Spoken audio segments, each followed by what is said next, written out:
Welcome back to another episode of Sports Central. Man, we got a lot to get into today, but before we get started, go ahead and smack that subscribe button if you haven't already, as the new goal for the channel is 10,000 subscribers. Now that we got that out the way, let's head over to the big screen so I can give you an update on all the moves our prospect has made since last episode.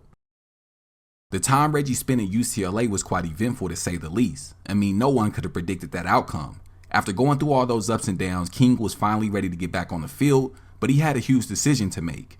Would he stay put at UCLA or would he add his name to the transfer portal? Let's take a look at all the factors King had to consider before making his decision. At the beginning of the offseason, King would receive devastating news. The offensive coordinator at UCLA had been fired. Now, there was no word released on what led to this decision, but I'm assuming the Bruins' piss-poor record the season before had something to do with it. Reggie would take this news very hard, as this was the same man that recruited him in the first place. That firing would seal the deal, and before we knew it, Reggie was looking at his options in the transfer portal.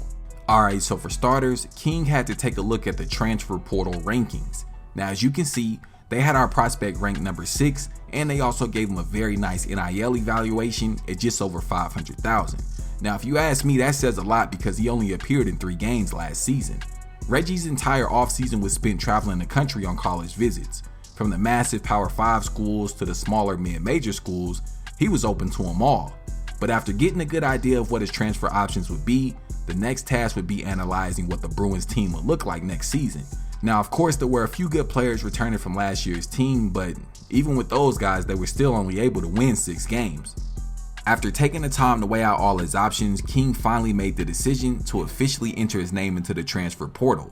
Now, this wasn't a huge shock to the college football world, but it definitely came as a surprise to his mother, who unfortunately didn't take the news very well.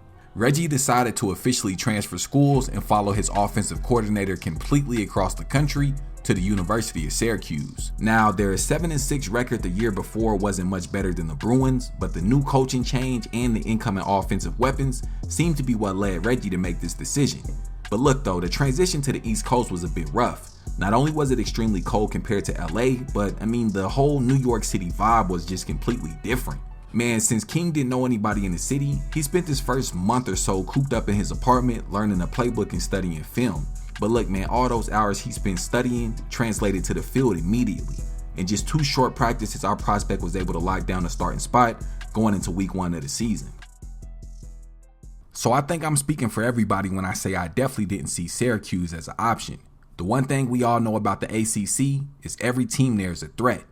Honestly, this is one of the toughest conferences in college football, so if there was ever a time for Reggie to prove himself, this was it. Man, the energy surrounding the team was at an all-time high. Reggie's presence under center not only gave Syracuse a much-needed skill boost, but a confidence booster as well.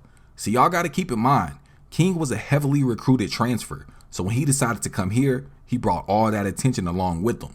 Now, the main concern on everybody's mind was, how would Reggie's body hold up? I mean, that was a valid concern considering he was coming off a season-ending injury just the year before. And if I'm being honest, man, I was kind of concerned as well.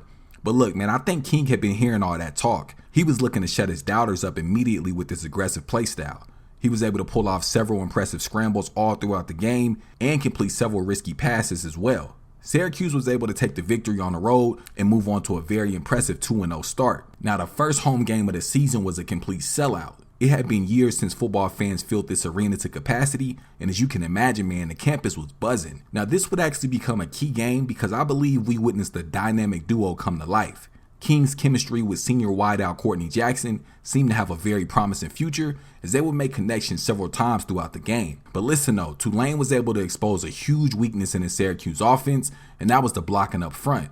Just about every time King dropped back to make a pass, he had at least 4 defenders in his face. Now, luckily he was able to use his speed and elusiveness to evade the defenders and lead his team to a win, but it would be the next opponent that would capitalize off that weakness. Just as the Syracuse hype started to rise, they would take on a college football powerhouse in Clemson. With nearly 50,000 screaming fans in attendance, there was a sea of orange everywhere you looked. But listen though, I don't know if they had a bounty out for our prospect or what, but it seemed like every play he was running for his damn life. This would eventually lead to what us fans feared the most. All those hits would add up and King would go down to what looked like a serious injury at the end of the first quarter. But luckily, the backup quarterback was able to come in and finish off the drive with a touchdown pass to none other but Courtney Jackson. Man, King wouldn't be out long though. That injury wasn't serious at all. Honestly, I think he just had to shit. But anyways, he came back in later in the second quarter throwing absolute darts, leading his team down the field to a very impressive touchdown. I'll be honest, I expected a much better performance out of Clemson, but when you're a team with such high preseason expectations and you lose a game early on, that could be a devastating blow to the whole organization. Syracuse would take the blowout win at home and officially break into the top 25 college football rankings. The next game versus NC State was much of the same. See, I believe they were overlooking Syracuse. They were probably just writing them off as a team that had won a couple lucky games. Well, that mistake would cost them dearly as they would suffer their first loss to what looked to be a very solid team. With this huge win, Syracuse had just pulled off 2 back-to-back upsets and would move up the charts to the number 8 team in the nation. Alright, so look, I'ma just come right out and say it. None of us expected this. I mean, honestly, who the hell chooses Syracuse? And since when have they ever been this good at football? Look, I know there's still a second half of the season left, but let's take a second and give credit where credit is due. But look, next episode, we're gonna see just how long this Cinderella story lasts, as our Road to Glory prospect looks to add his name to the history books. As always, thank you so much for all the love and support, and I'll see you right back here on the next one.